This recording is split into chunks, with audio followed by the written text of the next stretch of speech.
Today we are reviewing Once Upon a Katamari. I've now clocked nearly 10 hours into it. Not nearly finished yet, but far enough to form a solid opinion on the gameplay and its mechanics, flow, and how it stacks up in the series. And honestly, I'm really excited to say that this game is absolutely outstanding. Now before we jump in, if you like reviews of quirky creative games like this, go ahead and hit those like and subscribe buttons. It really helps the channel and it shows me that you care and you want to see more of this.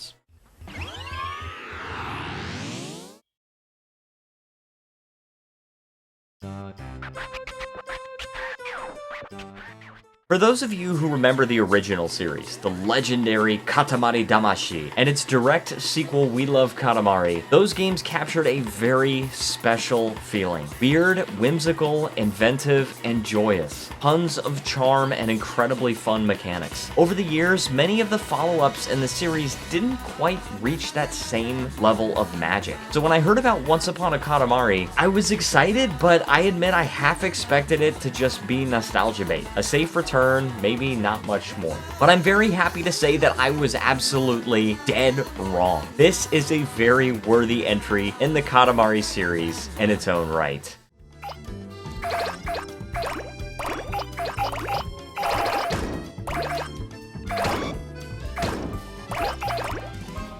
One of the first things that jumped out at me is the time travel and multiple era setting. In the early games, yes, you had quirky levels, but they were basically just bound to Japan or domestic settings. And you had a level in We Love Katamari that was like my favorite one, where you basically got to roll up the whole world. Your goal was like 50 meters or something. But here you're rolling through eras. So you've got eras like the Wild West, Ancient Greece, the Stone Age, Ancient Egypt, and there are a couple of other ones. But you do still have the Edo Japan era, which is pretty cool. So you still have those classic Katamari levels. But the variety is not just cosmetic, it kind of changes the whole vibe, and the objects you roll change. The mechanics you encounter, they're a little bit different. And that was just so cool to be able to have that kind of variety. For example, there's a level in Ancient Egypt where you don't just grow big in size, you're actually hydrating a desert with a water Katamari, which is just something I never expected to see in a Katamari game. But instead of your success being measured with your size in meters and centimeters, you're actually measuring your success in, like, I think it's square meters is what they do, or maybe it's square centimeters, but you're measuring it in land area that you've covered with water. So it's just something totally different, right? You have to go back to the oasis and then get a whole bunch of water for your Katamari and then roll over the sand areas to hydrate it. One of the arrows is Voyage at Sea, and it's like a pirate themed, and there's a level where you collect wooden things specifically. You're building a ship, so you're not just like picking up everything. Your goal is specifically to pick up wooden things, and so your size is measured, but also it's counting the number of wooden things that you've picked up. It's just such a cool idea to me. It's not just standard pickup levels. The goals kind of twist the formula. It just feels fresh and creative.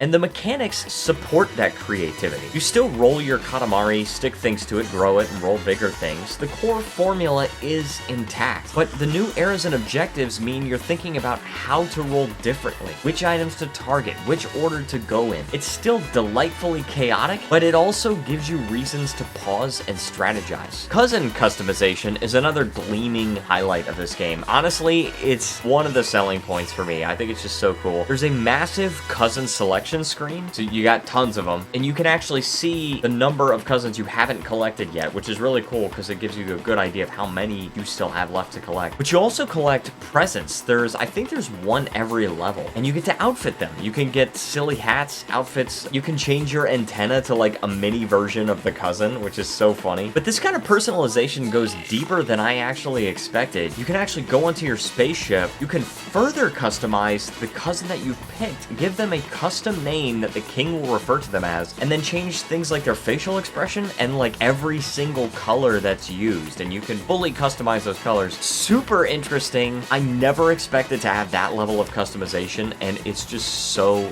good. So this cousin customization shows that the developers poured real love into the details of this game. So far, my favorite cousins are Fumin, Dangle, Slip, and of course the OG Prince. On controls, there's an optional simplified control scheme where you just move with the left stick. That's for newer players, which is a good choice because honestly, I've tried to get people into the Katamari games over the years, and they've always told me that they have a hard time with the control scheme, including Gen. Gen, I know it's not so easy for you to use a controller with these games, but there is hope because there is a simplified control scheme. I did try out the simplified control scheme, and it works pretty well.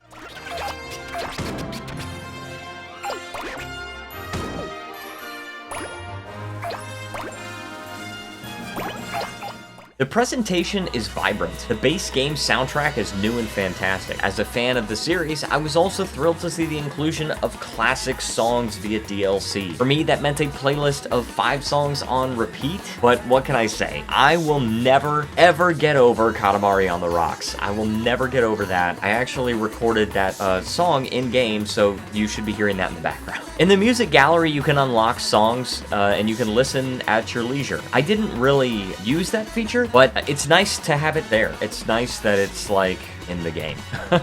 There's some of this music that's not on Spotify, so you can't just like listen to it there. You have to go into the game. But it's nice that they let you do that.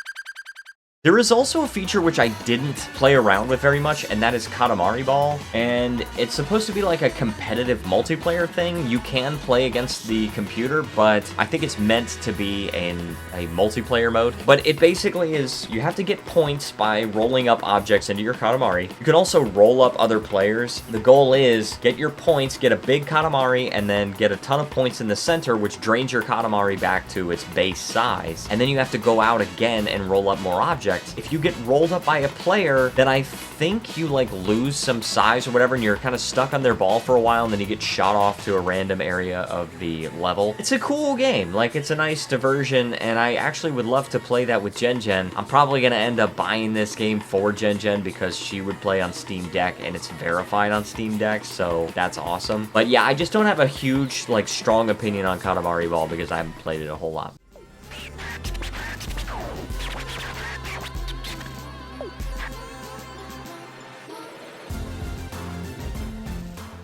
In terms of content, the base game is $40 in the US, and there's a deluxe version called the King of All Sounds Edition at $60, which I purchased as a diehard Katamari fan. That edition includes 60 song tracks from previous games plus 26 costumes from past titles. If you're a fan of the series, it's definitely worth it. If you're new to the series and don't want to take the plunge of a $60 title, $40 is still very good for what you get. I played nearly 10 hours and I'm not even close to finishing it, and I'm not even 100%ing it. So I'm not even like going back and making sure I get all the crowns, all the presents. I'm trying to get all the cousins, but I'm not trying to like absolutely 100% this game, and there's just so much content. There's so much to do.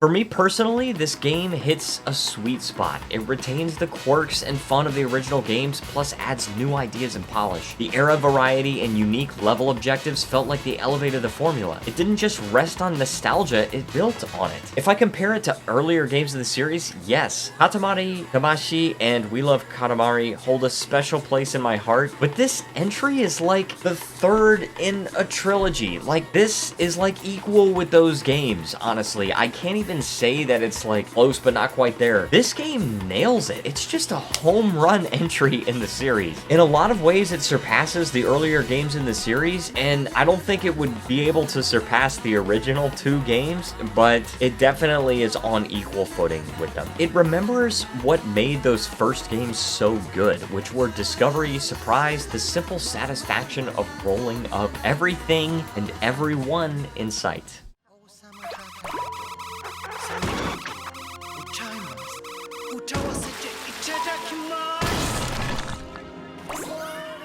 So no game is perfect, and there are a couple of minor quibbles with it, but they're so tiny, alright? And I'm just gonna list them just very simply. If you're not already a fan of the dual stick control scheme or awkward camera angles that sometimes creep into Katamari levels, they are still there, but it's just, like, that's just a Katamari game. You're gonna end up with some awkward camera angles sometimes when you get up against the wall and you're facing outward. That's just part of the game, and it's just a minor little thing about it. The other thing is, this is another part of just Katamari. This is not a flaw with the game that needs to be fixed. It's just something that just gets frustrating sometimes. When the Katamari gets really big, it does become harder to control. I love when the Katamari is really tiny and it's just super agile and you're able to just quickly whip it around corners and things like that. Once it gets super big and you're rolling up buildings, definitely it's harder to control, but that's just kind of Katamari. And I think it's meant to be like that because you kind of have to have a sense that your Katamari is enormous now and you're just a tiny little guy rolling it around. So I kind of understand that.